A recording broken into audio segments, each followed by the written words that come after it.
Hello, it's Adil Fazal here, market analyst at CFDs.com, bringing you a review of the US markets for Tuesday's trading, the 26th of January 2016. And let's see exactly what the session brings today, folks. Okay, be sure to visit CFDs.com for your trading needs, the leading specialists in spread betting and CFD. Also, alternatively, you can certainly qualify for the 25% cash bonus offer. Or alternatively, you can visit the educational site www.cfds.education and certainly learn more. Okay, US market analysis. How do we interpret the actual move or the sell-off yesterday, and obviously overnight today? Okay, so US market certainly weak yesterday post Draghi. Certainly the Kool-Aid wasn't there, or the markets weren't as dovish, especially with regards to the BOJ and the ECB. We're not trading markets here, folks. We're not trading equities. We're not trading sentiment or human psychology or emotion. We're trading central banks, basically. And if you can understand and read central banks, then you read the stock market. It's as simple as that. Okay, the days of trading the actual equity markets is long gone. Okay, so let's try and delve into the mind of a central banker, and let's try and interpret exactly what's happened in the last 24 hours. First, number one, Mr. Draghi disappoints. Okay, fails to stimulate the markets. Yes, there was a short squeeze rally, but it's certainly dissipated.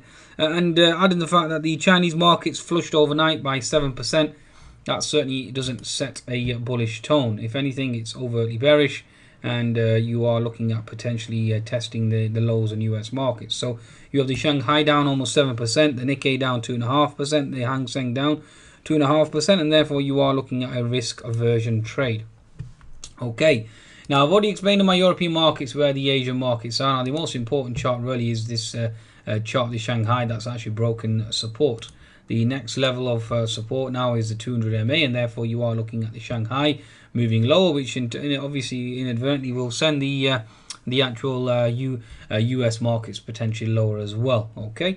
Now, we all know it's a central bank week. Okay, so in terms of economic data in the US, we have the Red Book sales, housing price, market PMI, composite and services, consumer confidence, Richmond.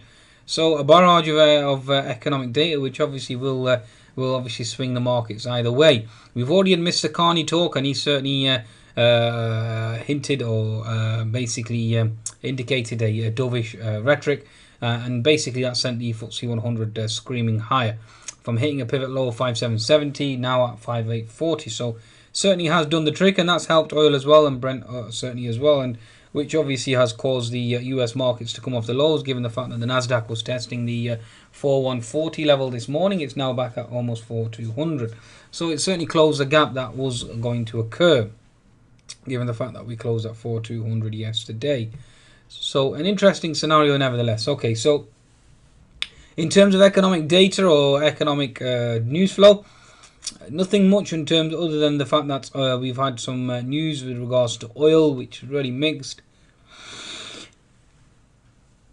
So Russia and Saudi Arabia are now more flexible on oil output cuts. Iraq willing to cut oil output if others cut output. So that certainly has helped the FTSE as well to a large extent. Adding the fact, obviously, dovish rhetoric, and that certainly has triggered a short squeeze rally on the FTSE 100, which in turn has helped the S&P 500 too. Okay, so let's try and break this market down.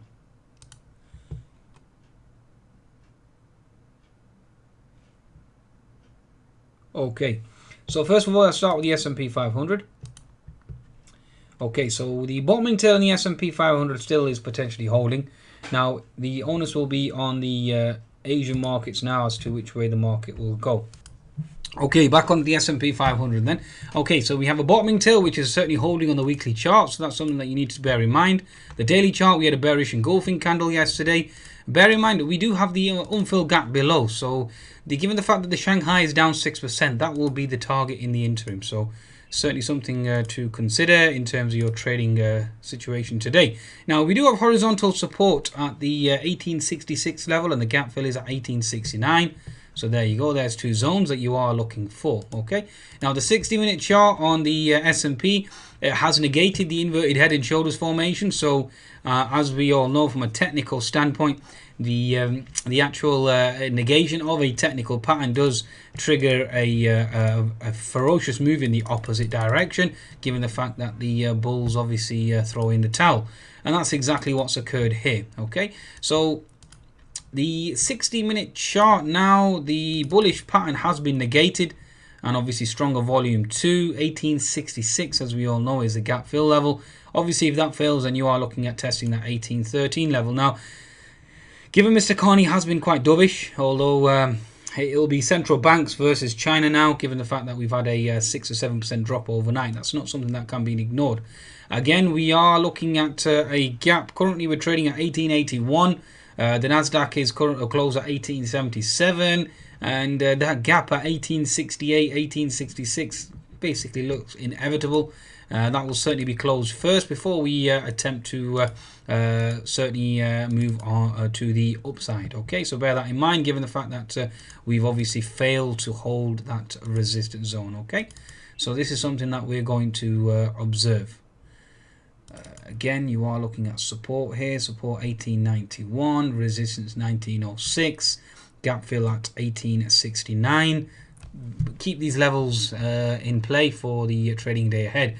If the actual markets focus more towards the dovish rhetoric and the markets certainly buy the dip, then you are looking at 1921 on the upside in the S&P 500. Okay, now looking at the cross-referencing that obviously with Russell, the Russell certainly closed the gap, but was into gap fill yesterday.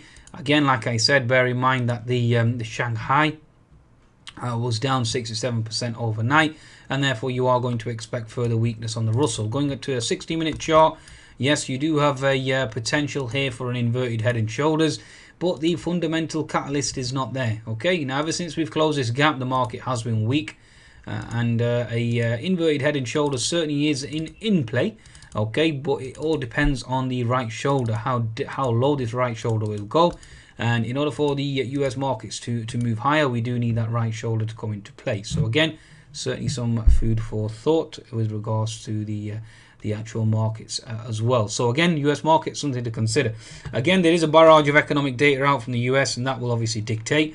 We do have earnings coming out as well. Johnson & Johnson, current latest earnings release, 1.44, expected 1.42 earnings per share, and revenue at 17.8, expected 17.86. So earnings per share beat, but the revenue certainly fell short. Okay, so again, it's all about China. Okay, all eyes on oil as well. So how oil trades, it will be interesting to see how the oil market responds. Although given the fact that there are talks of potential cuts as well, so that certainly is helping oil to a large extent. Okay, all eyes on the inverted head and shoulders on the Russell 2000.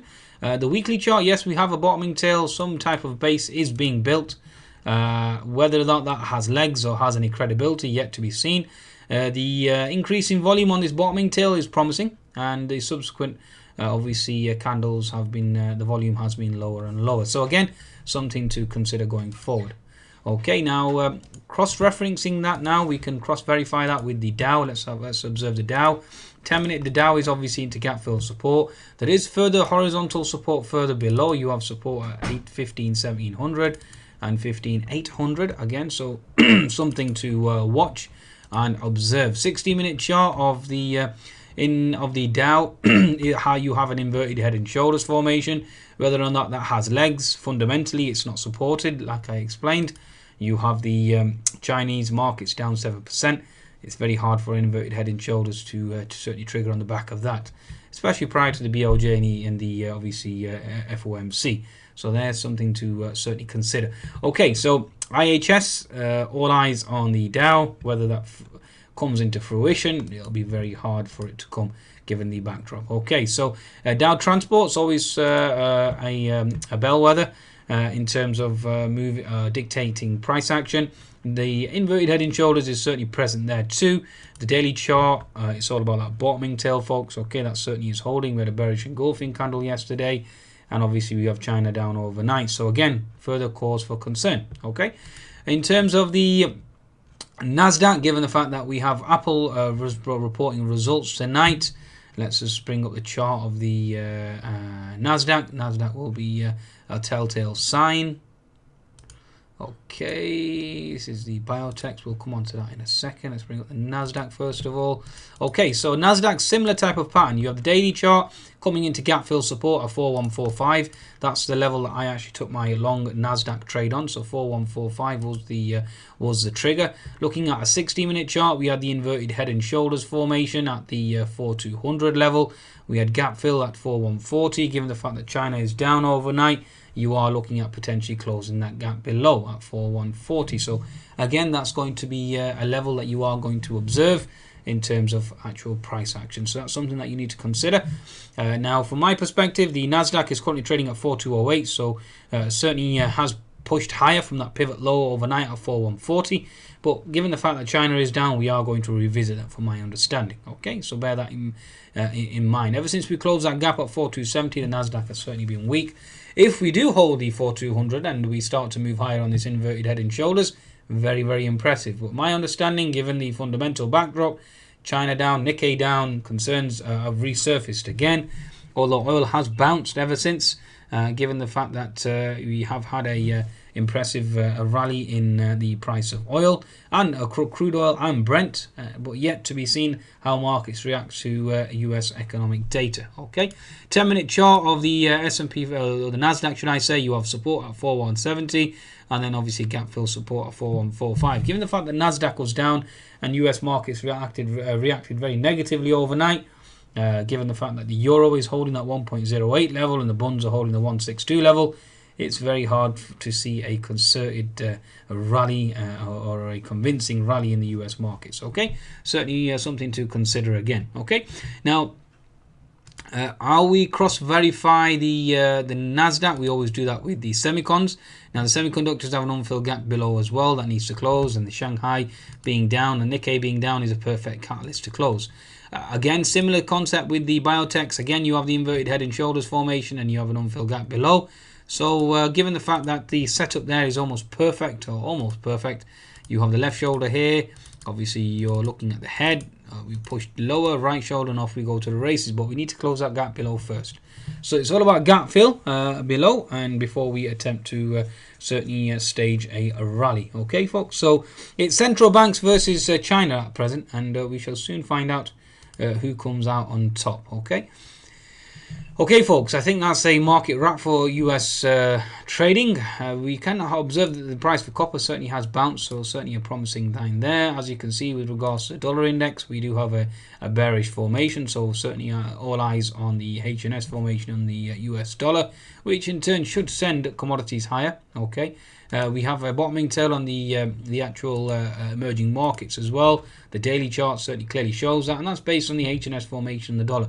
The dollar moves lower, then that will help emerging markets. Okay, there's a lot of variables that I can observe. Financial certainly coming into support. Energy sector, you had the energy sector yesterday closing the gap. Obviously that will push higher today. You do have an inverted head and shoulders formation on the energy sector as well, which in turn should help the actual S&P 500. So I don't want to make this video any lengthier. It certainly is lengthy enough. Okay, again, USD JPY, as we all know, USD JPY and the S&P are more or less positively correlated, and when that comes into resistance, then you are looking at obviously the US markets into resistance as well. We've had a nice little rally here off the 200 MA, and therefore previous support equals previous resistance equals support, and therefore you are looking at a potential rally or a stage rally from here. Okay, folks, so keep an eye on the USD JPY for the S&P 500, but for now I do expect the gaps below to close, and then we can certainly see an impressive rally, and that's if the central banks are dovish enough. Okay, that's a market wrap. Be sure to visit cfds.com for your trading needs, and certainly apply for that potential bonus offer. Goodbye.